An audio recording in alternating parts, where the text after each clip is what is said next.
প্রিয় বন্ধুরা, আসসালামু আলাইকুম। প্রথমে আপনারা যে কাজটি করবেন, আইডি এবং পাসওয়ার্ড দিয়ে লগ ইন করে নেবেন। লগ ইন করে নেওয়ার পর উপরে বাম দিকে আপনারা পেয়ে যাবেন 3 লাইনস অপশন। এই যে লক্ষ্য করুন 3 লাইনস অপশন আমি দেখিয়ে দিচ্ছি, এখানে একটি প্রেস করে দেবেন। প্রেস করে দেওয়ার সাথে সাথে আপনাদের সামনে ড্যাশবোর্ড চলে আসবে। ড্যাশবোর্ড থেকে আপনারা চলে যাবেন বেনিফিশিয়ারি শিক্ষার্থী। এই যে বেনিফিশিয়ারি শিক্ষার্থী, এখানে একটি প্রেস করে দেবেন। প্রেস করে দেওয়ার পরে আবার যেহেতু আপনার বিদ্যালয় থেকে শিক্ষার্থী চলে গেছে, আপনার বিদ্যালয়ে নাই, সেহেতু তাকে আপডেট করতে হবে। এজন্য আপনাকে যেটা করতে হবে, শিক্ষার্থী স্ট্যাটাস আপডেট করতে হবে। আরেকটি কথা মনে রাখবেন, কোনো ডাটা কিন্তু পেন্ডিং অবস্থায় রাখা যাবে না, সব কিছু কিন্তু আপডেট করতে হবে।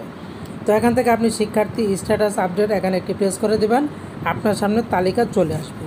এই তালিকা দেখে আপনি কোন শ্রেণী থেকে কোন ছাত্রকে ট্রান্সফার করে দেবেন অথবা তাকে নিষ্ক্রিয় করে দেবেন, এখান থেকে আপনাকে দেখতে হবে।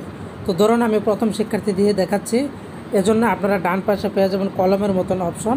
এই কলম অপশনটি এখানে একটি প্রেস করে দেবেন। প্রেস করে দেওয়ার সাথে সাথে এরকম চলে আসলে এখান থেকে লক্ষ্য করুন স্ট্যাটাস দেখতে পাবেন। তো এই যে দেখুন, এখানে কিন্তু স্ট্যাটাস দেওয়া আছে নিষ্ক্রিয়। তা আমার এই শিক্ষার্থী কিন্তু আগে থেকে নিষ্ক্রিয় করা আছে। তা আমি আপনাদেরকে একটি সক্রিয় শিক্ষার্থী দিয়ে দেখাচ্ছি। তো লক্ষ্য করুন এখানে এই যে শিক্ষার্থীরা সক্রিয়, এই কলম বাটনে আমি প্রেস করে দিলাম। প্রেস করে দেওয়ার পর এবার যেহেতু আমি তাকে নিষ্ক্রিয় করব, কারণ সে আমার বিদ্যালয়ে নাই, এজন্য আপনারা ড্রপ ডাউন বার এখানে প্রেস করে দিবেন। প্রেস করে দেওয়ার পর নিষ্ক্রিয় অপশনে প্রেস করে দেবেন। প্রেস করে দেওয়ার পর এবার আপনাকে যেটা করতে হবে, স্ট্যাটাস পরিবর্তনের কারণ, এখানে কারণটা নির্বাচন করতে হবে।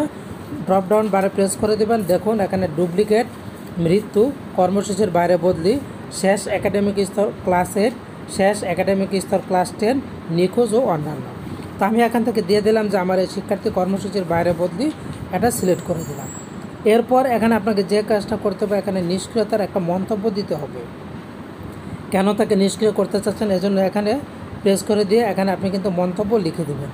মন্তব্য লিখে দেওয়ার পর এবার আপনাকে যে কাজটা করতে হবে, নিচে পেয়ে যাবেন আপডেট নামের একটি অপশন। এই আপডেট অপশনটিতে প্রেস করে দেবেন।